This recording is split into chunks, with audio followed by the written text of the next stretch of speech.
All right, so my name is Alex. I am going to be presenting on my thoughts on why traffic sucks. Um, the main focus is solving one of the biggest problems I face right now, which is traffic congestion in Denver, Colorado. It drives me nuts. Um, we're going to explore how data science, using real data science, and advanced techniques and public policy can actually help with the situation. I could only hope. So every day I'm frustrated by the amount of traffic I endure just to commute to and from work. Apparently, I'm not alone. As you can see here, in the course of a year, drivers lost 43 hours of time, $771 worth, and this works out to be about $74 billion in the course of a year, 2024. Um, Job satisfaction decreases, health decreases. There's so many effects that traffic congestion can have on a person. I can't help but see the negative in the problem of the traffic that traffic has on me, on everyone else. But there are some positives. Personally, I feel more than 43 hours will be lost in a year for me. I can only speak for myself. Probably some have more, some have less. And it will definitely cost me more than just $771 in a year of just money down the drain because of time lost. I do try to make the best of it by listening to the Bible, talking with God, listening to podcasts, catching up on news. There are some things that we can do to make it better, and this seems like a perfect problem for data science to tackle.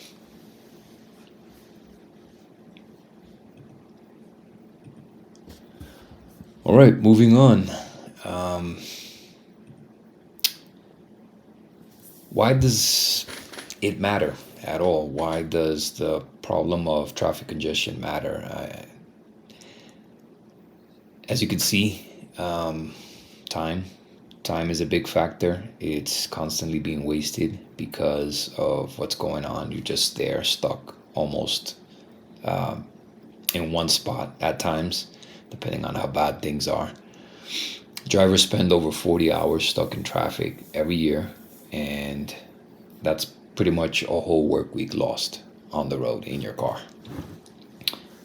Money. As you can see Neo there with the disappearing dollar in his hands, money is just lost. It's down the drain. When time is money, money is time. More pollution, as you can see in the third image here, video clip.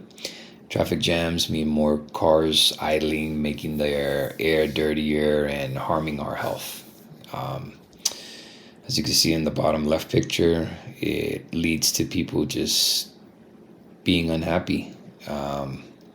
Lowers people job satisfaction because of what they have to go through to and from work. Bottom right, you see that it just means less time with your family, sharing good moments, having fun, and caring for yourself because you lack the time because you're sitting in traffic. Data science is what we can use to conquer the traffic beast, the traffic problem. Like it says here, just take a look at what I put together: GPS, sensors, mobile phones, traffic cameras. These are all sources of raw data that can be collected. What you would do next is analyze the information, the raw data, look for pattern recognition, look for trends, look for correlations to studies that are already out there, and see what you can come up with. You'll gain insights because of the analysis. It'll help with making predictions. It'll help with identifying bottlenecks. It'll help with basically optimizing the flow of traffic. And Lastly, over here, solutions. We can seek out policy recommendations, come up with them so that things can improve. We can look at route optimization, and we can look at smarter infrastructure. And I'll be getting into that in the next few slides. Data science basically tackles the problem. These graphics illustrate how I see data science can help with tackling the problem of traffic. One would have to gather the raw data, like I said. This is necessary to know what we're dealing with, gathering data from places like GPS sensors, phones, satellites, cameras, and more, doing the necessary analysis, gaining the insights, and then coming up with a solution based on that. Next slide is about the research. Here's a few links. We've got the INRIX 2024 Global Traffic Scorecard. This is an industry report, and this is where I got the fact about more or less how many hours are lost in traffic. Big data analytics for smart cities, a peer-reviewed study. It's in my presenter notes. We've got the direct links there. Adaptive signal control systems show 15 to 25% reduction in travel times through real-time optimization. Understanding congested travel in urban areas, that's PMC research. Mobile phone data reveals demand to supply ratios that traditional methods cannot capture.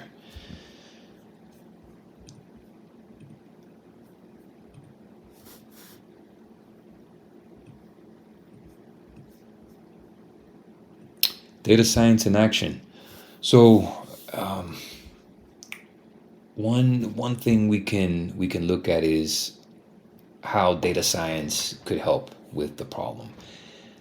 How it works is that you would have real-time traffic analysis, right, through Google Maps or other GPS apps. Through that, it'll generate predictive routing, a recommended route that predictively would be best that you could take. And because there's so many phones on the road, you get crowdsourced data integration into these apps that help. One thing that we could imagine is smart city traffic management. How that would work is IoT sensors, which stands for the Internet of Things, sensors that are connected to the internet, that would allow the flow of data to help with this situation. Adaptive signal timing, and emergency vehicle priority systems. That's what having this type of tech would help with. Route optimization in action. Just picture this: 45 minutes. Your traditional route is about 45 minutes via Main Street, and AI is kicked in and used and put into place. AI optimized route could be reduced, for example, to about 32 minutes via alternate roads. That's where the predictive routing comes into place. The adaptive signaling comes into place. It would help with that. And your savings would end up being roughly 13 minutes, 29% faster.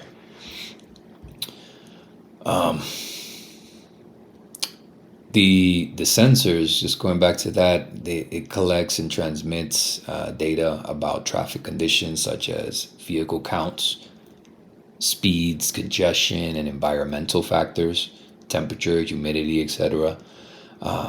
Data science improves traffic in Denver, Colorado.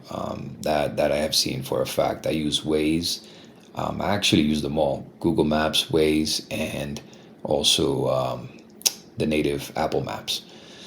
This is possible with smarter real-time monitoring and management of the transportation system. And these are like two ways that it can be done: Google Maps routing and smarter city traffic management with technology.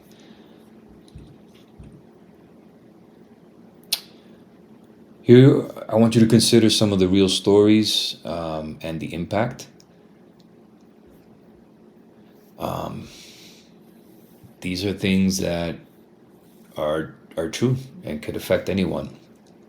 Picture yourself in this situation. I spend 2 hours daily in traffic. That's 10 hours a week I could spend with my family. Uh, Exercising or pursuing hobbies, the stress affects my work performance and relationships. I know that to be true for me. I spend about 2 hours in traffic roughly, one in the morning and one in the evening coming back. Healthcare workers. Unpredictable traffic means that they find it difficult to get to work on an emergency call on time. Every minute that is a problem is as a catastrophe is could mean a lost life, um, and those are the downfalls. I want you to imagine what AI and smart cities could do. I've put together here a few possibilities. Um, AI traffic lights, which would incorporate adaptive signals that learn traffic patterns and optimize in real time. Have you ever been at a red light and it just stays red even though there's no traffic? That sucks. That's not good. 40% reduction in wait times is what this could lead to if it were to come true.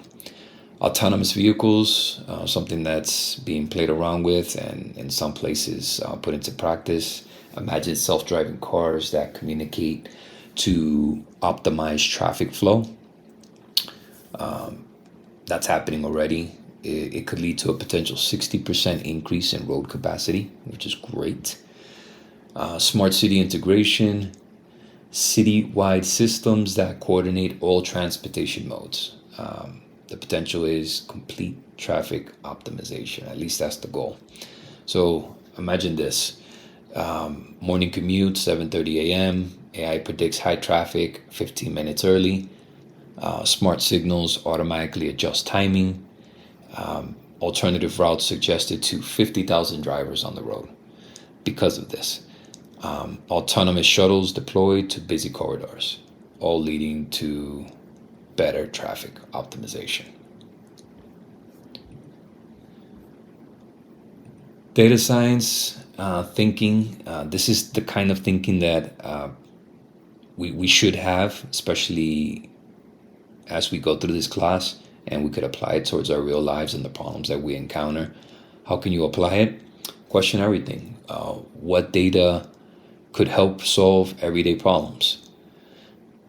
What data is that? What is the problem that you're looking at? Look for patterns. How can we identify trends in systems?